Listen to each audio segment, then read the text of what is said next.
In other stories, the special advisor to the President of Media and Public Communications, Sunday Dare, has warned rights activist Omoyele Sowore against using street protests to influence judicial proceedings. Dare was reacting to the Free Nnamdi Kanu protest in Abuja, led by Sowore, in a post on his verified X handle. He insists that matters of justice are resolved in courtrooms, not through public agitation. According to him, such demonstrations are counterproductive and only create tension, thereby undermining the rule of law. He stressed that Sowore's actions would not be tolerated in any law-abiding society. He also explains that the case of Nnamdi Kanu, leader of the proscribed indigenous people of Biafra, IPOB, predates President Bola Tinubu's administration and remains strictly under judicial consideration. Well, joining me for an overview of the protest and an in-depth analysis of the legality and timing is Maxwell Opara, a human rights lawyer. Thank you so much for joining us on the news tonight. And you're telling me you have gained your PhD, Dr. Opara. It's my pleasure. Well done. Thank you, sir. So, I mean, you were part of the protest yesterday. Yes, I participated. You are also part of Nnamdi Kanu's legal team, as I understand it to be. Certainly. Great. So my question, following, what critics and those who oppose, such as the presidential aide, would be, as a lawyer yourself, does it not raise contradiction that while there's an active case in court, you then descend to the streets to ask for your client to be released? Help us make sense of that. Why did you decide to do that? Well, I have been, as a researcher, I've been going through the laws to see the law that say that a lawyer cannot protest or participate in protest against injustice or when the right of his client is being violated. I'm here to see the law. Assuming that there is a law, that law cannot be applied as a valid law because the Constitution said any law that contravenes any provisions of the Constitution, that particular law should be in abeyance.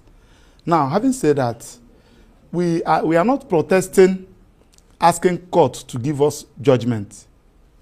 Get it right. We never protested against any issue that has to do with court. The hashtag is Free Nnamdi Kanu. So what are you protesting for? I'm coming. Okay. So we are now asking that Free Nnamdi Kanu now, because your actions, we are not talking about the executive, towards discriminating against him. What do we mean? Now, let me start from the judicial angle.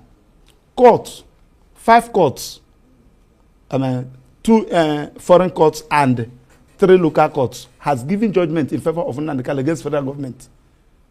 1 even awarded 1 billion naira in his favor against federal government. The other one awarded 500 million naira in his favor against federal government. Court of Appeal, the 3-man panel, the discharge Nnamdi Kanu, and federal government refused to comply with that law until after close to 2 weeks. They now remember that they can file no stay of execution. Then they file it in court and went to Supreme Court. Now, that one is on that.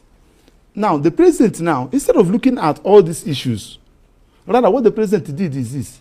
He now directed the police and the army to go to the north, to go and negotiate and discuss with bandits. And all of us saw it with our naked eyes. Those who are committing the act. Secondly, the president now come back and see all those people. Court said, you are a murderer, you should die by hanging. You are a drug addict, you should serve sentence. President came back and pardoned all of them. And said that when you talk about that of Nnamdi Kanu, they said that one is in court. Now, Miriam Sanda, her own matter is still pending at the Supreme Court. The president did not even ask the lady, go and withdraw your appeal at the Supreme Court before I consider you, simply because she's from the north. All right. Now, when you see all these things, you see that this is a discrimination against Nnamdi Kanu and the Igbos, which is against Section 42 of the Constitution, which say that you don't discriminate against anybody because of his religion, sex, tribe, or whatever thing. Okay, Dr. Opara, as a lawyer, you do understand the importance of dealing in facts and facts only. You've raised the allegation. First, you said the president, instructed people to go and negotiate with bandits. You do not have evidence to that. You also said the president released Miriam Sanda. As a lawyer and a learned person, you know the process for prerogative of mercy before it gets to the president's table. So let's deal with facts and on your client's case. So when you say there is, what you term, how would you term this against your client? Because you're saying it seems to be biased. You are saying the executive is biased. Yes. But this case is in court. I'm not saying that. Is it the only case that is in court? Is this a cry for help? Let me ask you. Yes. Is this a cry for help because you feel that you will not get justice in the courts? That's why you decided to go to the streets? No. We are saying that the president is #1 person. He has the power under the Constitution to direct his Attorney General to discontinue any charge. He has the power to grant presidential pardon. He has the power to resolve. And he has been doing it. We have seen it. Presidential pardons are given to convicted individuals. He's still undergoing trial. Can you listen so that you understand where I'm going? So that we don't confuse our public as well. I need to speak in facts. Yes. Yes. We are saying that there is a judgment against the government in favor of Nnamdi Kanu. Have you complied with that? What stops you from complying with that particular judgment? Was it not appeal to a higher court? No. Though these ones are not appeal, including Kenya. Kenya in their judgment called, there is no name they did not call Nigerian government in kidnapping Nnamdi Kanu. Now what we are talking about is that when you are exercising your power as a president, you should exercise it in a situation whereby people will not see that you are dividing the country. You are discriminating against a particular tribe. It is wrong. And people need to protest against that. So this is about ethnicity according to you? Of course. All right. Let's, without prejudice to the court, help us understand this because you're a lawyer. Currently, prosecution has closed its case, as I understand it. Yes. There was a no case submission filed. Yes. It was overruled. Yes.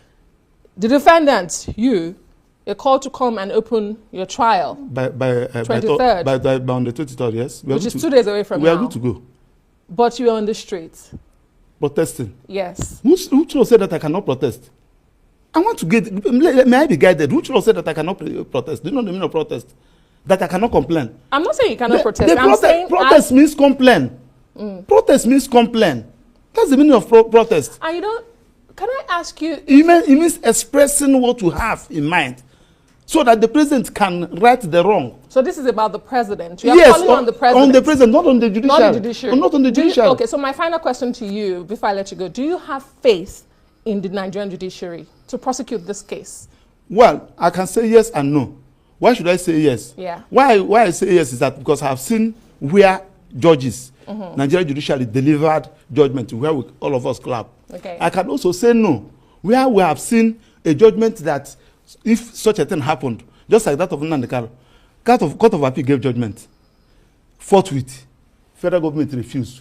After close to 2 weeks, the same government have the audacity to meet the same Court of Appeal, asking them to stay execution. The first in history.